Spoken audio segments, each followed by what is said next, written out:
Good evening, my people. Welcome to the 1759 podcast where we discuss politics, governance while having some drinks. So today, what difference will it make if Nigeria's president cuts federal ministries to 17? Sounds incredible, but this is doable. Please walk with me. We are going to a sensible place. Before we proceed, let's look at the current federal ministries. That's the council chamber in Aso Rock, where all the ministers representing those ministries sit. And these are the ministries sitting in that chamber or in the federal cabinet. Oil and gas, defense, education, the usual ones we know. But there are so many that we need to question, and that we'll do later in this presentation. But before we get there, do you see how clumsy this slide is? You see how untidy it is? Is this a reflection of a bogus government? Is this a reflection of waste in governance? Is this the reason why the speed of delivery of government programs and policies is so slow and probably ineffective? Is this a reflection of the fact that Nigeria still runs a very strong central government, getting involved in matters that should be handled by states and local governments? These are the questions we should be asking as we go ahead to, try and make a cut. So if the president is not trying to cut this cabinet, we can try and see whether it is even possible to cut this to size. So please come with me as I do this. Currently, there are 35 ministries at the federal level, and as at last count, there are 46 ministers.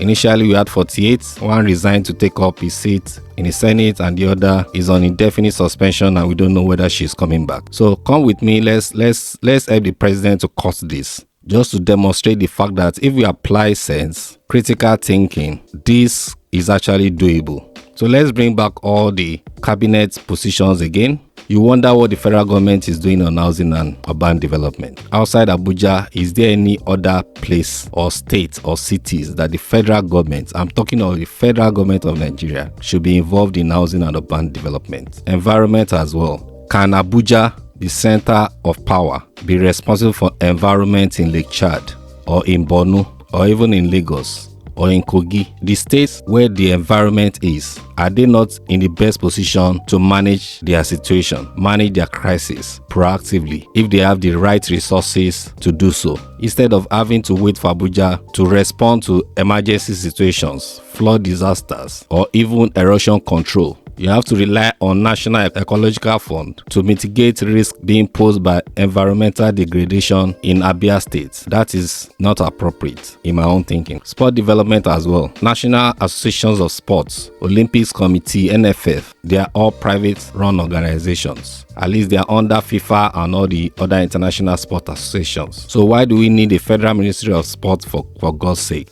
Women affairs as well. Do we still need a ministry for a specific gender? Do we need a ministry for men affairs or for girls affairs? Yes, we understand the need to put policy focus on women, but do we need a ministry for that? I will also look at police affairs, transportation. That is debatable, but let's just pick it. Niger Delta, of course, science and technology, arts and culture, tourism, special duties. I will pick that one because we only know that ministry when it is time to give national awards. Water resources, youth, humanitarian affairs, even budget and economic planning. And going back to youth, do we still need a ministry for a particular demography? Do we need to create ministry of adults? Those are the things we need to start thinking about it. Maybe sometimes in the past, there were needs for this, but at this stage of our national life, do we still need a ministry to be fully dedicated to matters of youth or women affairs, as I said before? Going back to sanitation, water resources. What's federal government's business with water resources and sanitation? Outside of maritime, inland waterways, should it not belong to states? Sanitation, is this not a local government matter? Budget and economic planning, like I said, we'll discuss about that in the next slide. Then I'm also adding labor and employment. Yeah, still, that's debatable. Let's put it there.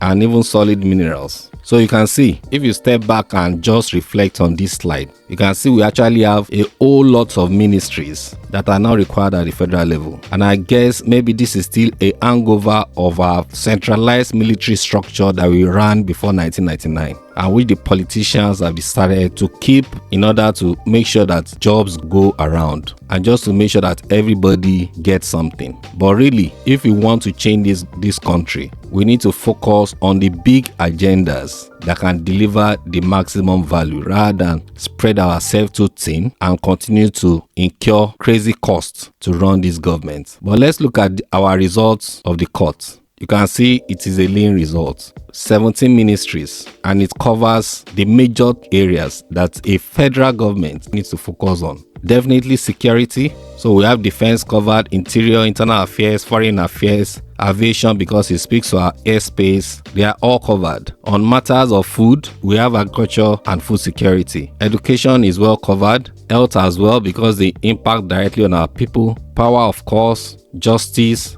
information, finance, obviously. Maritime and blue economy, I think I spoke about that. Communications, definitely, where you have digital economy, and industry, trade and investments. Works speaks to our infrastructure, and it's all encompassing, whether it's road, rails, whatever is the infrastructural backbone required to support a large economy like Nigeria. Works can cover all. So someone listening or watching this may be thinking, so what should happen to the ministries that we cut off? And these are the ministries. Well, I think we should devolve this to states and local governments. Yes, matters of housing and urban development, even science and technology, women affairs, and that's even if it's going to be kept at that level. Arts and culture, tourism as well. It should be the problem of Lagos State to determine and promote its tourism. Why is it a national agenda? Niger Delta, what should happen? We already have a Niger Delta Development Commission, so that should go there. Budget and economic planning, we already have a directorate budget office in the office of the president. We don't need a separate ministry for that. Police affairs can sit in internal affairs. You already have immigration, civil defense sitting there.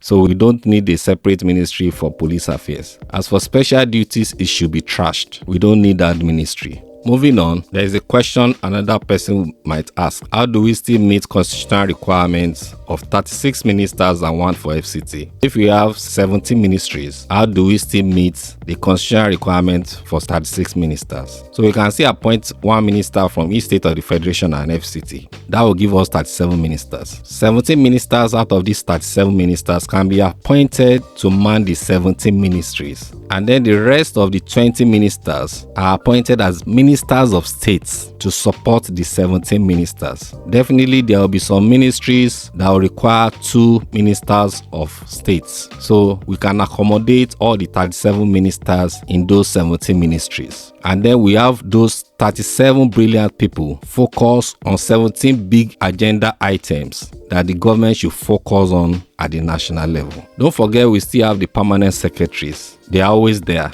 Ministers come and go, but they are always there. So they carry that institutional knowledge and support for ministers. So really, you can see that it is possible to cut our federal cabinet down to a manageable number. And not only manageable, but one that gives us a laser focus on the big areas that we need to focus on as a nation. We don't have any business in some areas at the federal level. Yes, some of this conversation will require constitutional changes, but still, let's start from an administrative point of view. If the federal government is really keen on cutting cost of governance and committed to making the kind of sacrifice that citizens are already making, then it needs to give us shocking examples. And I mean shocking examples that will make Nigerians to believe that they are serious about running an efficient and effective governance. Until then, selling jets or banning people from traveling, which I doubt is happening, those ones won't cut it. We need a very big, shocking shift in governance. There are legacies we've been carrying since 1999, since the days of the military. Oh, we must always have 36 ministries or 35 ministries. No, it is time to start taking our hands off, especially at the federal level, taking our hands off matters that should be handled at local government level or state level, so that the federal government can focus on the big areas that should deliver great value for the people. And in due course, we need to make sure that there are more resources allocated to the state level and local government level to be able to manage this better. So thank you for joining the 1759 podcast. You can join us on WhatsApp, the 1759 podcast, TikTok, YouTube as well. We have a channel on YouTube and Spotify. Please drop your comments, engage us. Let's just make sure that we keep talking about Nigeria. This podcast is about bringing ideas, not lamenting. Bringing ideas that the federal government is afraid to do. It's not about they don't know that it is possible to do, but they just don't have the will to do it. And they might think that we don't know. We do know. So this podcast will be bringing a lot of these ideas to the table for debates and for conversations. Maybe one day someone very, very different in terms of thinking, in terms of doing, will be able to deliver this for the country. Thank you for joining this podcast once again. Have a great evening, have a chill drink, and stay hopeful. Thank you.